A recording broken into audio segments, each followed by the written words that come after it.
வணக்கம். துளிரின் பிரதான செய்திகள். முதலில் தலைப்புச் செய்திகள். போத்தலில் அடைக்கப்பட்ட நீரின் விலையை உயர்த்த கோரிக்கை. வர்த்தகர் ஒருவரை மர்மமான முறையில் கொலை செய்து மண்ணில் புதைத்த கும்பல். இலங்கையில் ஏற்படவுள்ள மின்சார அவசர கால நிலை குறித்து வெளியாகிய புதிய தகவல். மட்டக்களப்பு கிணறு விவகாரம் அடுத்தடுத்து அவிழும் மர்ம முடிச்சுக்கள். புதிய உருமாற்றத்துடன் மீண்டும் ஹொபிட். போலீசாரினால் பட்டப்பகலில் சுட்டுப்பிடிக்கப்பட்ட கார். ஸ்ரீலங்கன் ஏர்லைன்ஸ் நிறுவனத்தின் தலைவர் ராஜினாமா. எரிவாயு பற்றாக்குறைக்கு தீர்வு லிட்ரோ நிறுவனம் வெளியிட்டுள்ள தகவல். தொடர்பென விரிவான செய்திகள். போத்தலில் அடைக்கப்பட்ட நீரின் விலையை உயர்த்துவதற்கு அனுமதி அளிக்குமாறு உற்பத்தியாளர்கள் கோரிக்கை விடுத்துள்ளனர். பிளாஸ்டிக் போத்தல்கள் உள்ளிட்ட உற்பத்தி மூலப்பொருட்களின் விலை தாங்க முடியாத அளவுக்கு உயர்ந்துள்ளதால் தொழிலை தொடர்ந்து நடத்துவது கடினமாகியுள்ளதாக குறிப்பிட்டுள்ளனர். சந்தையில் விற்கப்படும் போத்தல் குடிநீர் விலையை உயர்த்த அனுமதி வழங்குமாறு உற்பத்தியாளர்கள் சங்கம் நுகர்வோர் விவகார அதிகார சபையிடம் கோரிக்கை விடுத்துள்ளது. மத்திய மாகாண இயற்கை நீர் உற்பத்தியாளர்கள் சங்கம் உள்ளிட்ட நாடு முழுவதும் செயல்படும் உற்பத்தியாளர்கள் சங்கங்களின் பிரதிநிதிகள் கலந்து கொண்ட கலந்துரையாடலில் இந்த கோரிக்கை முன்வைக்கப்பட்டது. நுகர்வோர் விவகார அதிகார சபையின் தலைவர் சட்டத்தரணி துஷார ரணதுங்க தலைமையில் நடைபெற்ற இந்த சந்திப்பில் குடிநீர் போத்தல்களின் விலை உயர்வு தொடர்பான தொழில்துறை சவால்கள் விரிவாக ஆராயப்பட்டன. இதன்படி 70 ரூபாவுக்கு விற்கப்படும் 500 மில்லி லீட்டர் போத்தலை 90 ரூபாவாகவும் 100 ரூபாவுக்கு விற்கப்படும் 1 லிட்டர் போத்தலை 130 ரூபாவாகவும் 130 ரூபாவுக்கு விற்கப்படும் 1500 மில்லி லிட்டர் போத்தலை 160 ரூபாவுக்கும் 5 லிட்டர் போத்தலை 350 ரூபாவில் இருந்து 450 ரூபாவுக்கும் விற்க அனுமதி கோரியுள்ளனர்.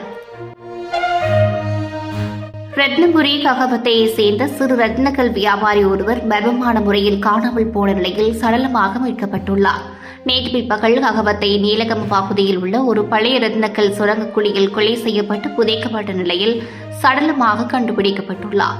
உயிரிழந்தவர் ககவத்தையை சேர்ந்த 61 வயதான வல்பிடகம அலுரை என்று அடையாளம் காணப்பட்டுள்ளார். 28ஆம் தேதி பிற்பகல் அவர் காணாமல் போயிருந்ததாக போலீசில் முறைப்பாடு பதிவு செய்யப்பட்டுள்ளது.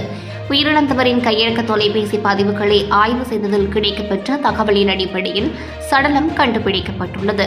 ககவத்துக்கு அந்த பகுதியில் உள்ள ஒரு வீட்டின் பின்புறத்தில் உள்ள வனப்பகுதியில் அமைந்துள்ள ஒரு பழைய சுரங்க குழியில் சடலம் புதைக்கப்பட்டிருந்தது. ரத்னக்கல் பரிவர்த்தனை தொடர்பான தகராறு காரணமாக இந்த கொலை இடம்பெற்றிருக்கலாம் என போலீசார் சந்தேகிக்கின்றனர்.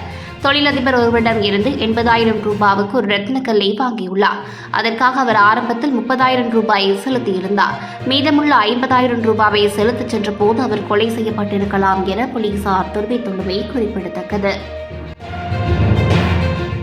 மத்திய கிழக்கில் ஏற்பட்டுள்ள போர் பதற்றத்தால் ஹோர்முஸ் நீரிணை பகுதியளவில் மூடப்பட்டுள்ள போதிலும் இலங்கையில் தற்போதைக்கு தேசிய எரிசக்தி அவசர கால நிலையை பிரகடனப்படுத்தும் உடனடி தேவை இல்லை என எரிசக்தி அமைச்சின் தகவல்கள் தெரிவிக்கின்றன.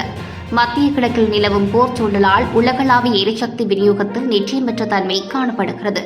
இதுகுறித்து எழுப்பப்பட்ட கேள்விகளுக்கு பதிலளித்த எரிசக்தி அமைச்சின் அரசியல் அதிகாரிகள் அவசர நிலையை அறிவிக்க வேண்டிய அவசியம் இல்லை என்று குறிப்பிட்டுள்ளனர். ஜனாதிபதி செயலகத்தின் ஊடக பேச்சாளர் ஒருவர் கருத்து தெரிவிக்கும் போது எதிர்கால பாதிப்புகளை கணிப்பதை விட தற்போதைய நிலையில் எரிசக்தி சேமிப்பதற்கே அரசாங்கம் முன்னுரிமை அளித்து வருவதாகவும் குறிப்பிட்டுள்ளார்.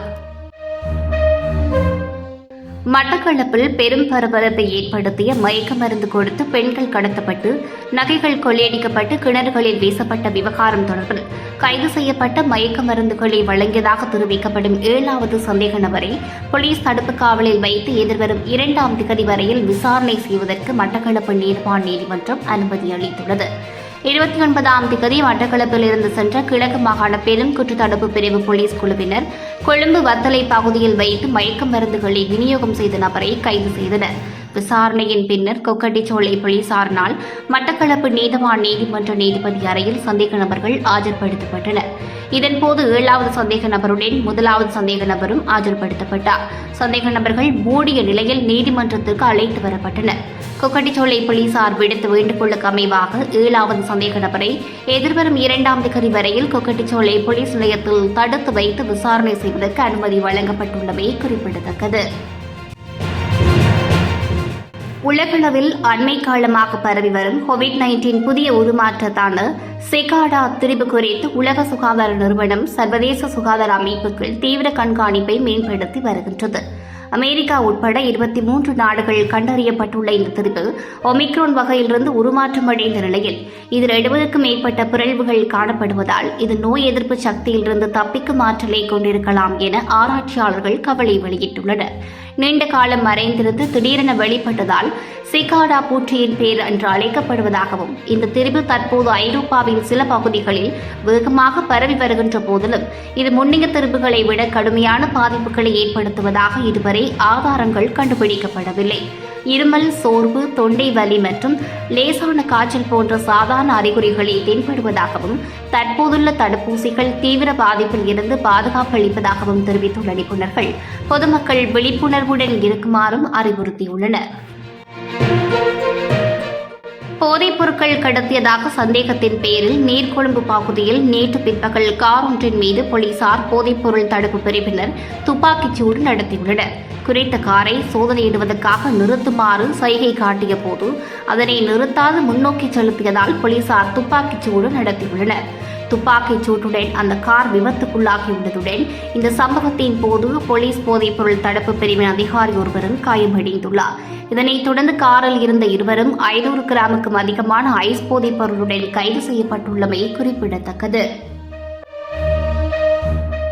ஸ்ரீலங்கன் ஏர்லைன்ஸ் நிறுவனத்தின் தலைவர் பதவியில் இருந்த சரத் கனேகோட விலகியுள்ளார். இந்த பதவியின் விலகல் 31ஆம் தேதி முதல் நடைமுறைக்கு வரும் என்று தெரிவிக்கப்பட்டுள்ளது. திரைசேரியின் செயலாளரின் புதிய தலைவர் ஒருவர் நியமிக்கப்படும் வரை ஏடிகே திமல் அரந்த பதில் தலைவராக செயற்படுவார் என தெரிவிக்கப்படுகிறது. இதேவேளை ஸ்ரீலங்கன் ஏர்லைன்ஸ் லிமிடெட் மற்றும் ஸ்ரீலங்கன் கேட்டரிங் லிமிடெட் ஆகிய நிறுவனங்களின் பணிப்பாளர் சபையிலிருந்தும் அதன் பணிப்பாளர் ரோகன் குணத்திலக தனது பதவியிலிருந்து விலகியுள்ளமையாகவும் தெரிவிக்கப்பட்டுள்ளது. திரைசேரியின் புதிய தலைவராக ஒருவர் நியமிக்கப்படும் வரை தற்போது ஏகேடிடி திமல் அரந்த பதில் தலைவராக செயற்படுவார் என்பதும் குறிப்பிடத்தக்கது. இலங்கைக்கு சொந்தமான 42,000 மெட்ரிக் டன் எரிவாயு இருப்பு தற்போது மாலைத்தீவில் களஞ்சியப்படுத்தப்பட்டுள்ளதாக லிட்டோ கேஸ் லங்கா தெரிவித்துள்ளது. ஏப்ரல் மாதத்துக்கான தேவையை பூர்த்தி செய்ய இந்த அளவு போதுமானதாக இருக்கும் என்று தலைவர் சன்னகுணவர்த்தன தெரிவித்துள்ளார். இந்த கையிருப்பை கூடிய விரைவில் நாட்டுக்கு கொண்டுவர முயற்சிகள் மேற்கொள்ளப்பட்டு வருவதாகவும் குறிப்பிட்டுள்ளார். மேலும் மே மாதத்துக்கு தேவையான 33,000 மெட்ரிக் டன் எரிவாயுவை கொண்ட ஒரு கப்பல் ஏப்ரல் 25ஆம் தேதி நாட்டுக்கு வந்து சேரும் என்றும் அவர் குறிப்பிட்டுள்ளார். இதற்கிடையில் 7,000 மெட்ரிக் டன் எரிவாயுவை கொண்ட மற்றும் ஒரு கப்பல் ஏப்ரல் 4ஆம் தேதி நாட்டை வந்தடையும் என்று எதிர்பார்க்கப்படுவதாக லாக்ஸ்பஸ் கேஸ் நிறுவனத்தின் தலைமை நிர்வாக அதிகாரி நலிந்த குருகுல சூரிய தெரிவித்துள்ளமை குறிப்பிடத்தக்கது.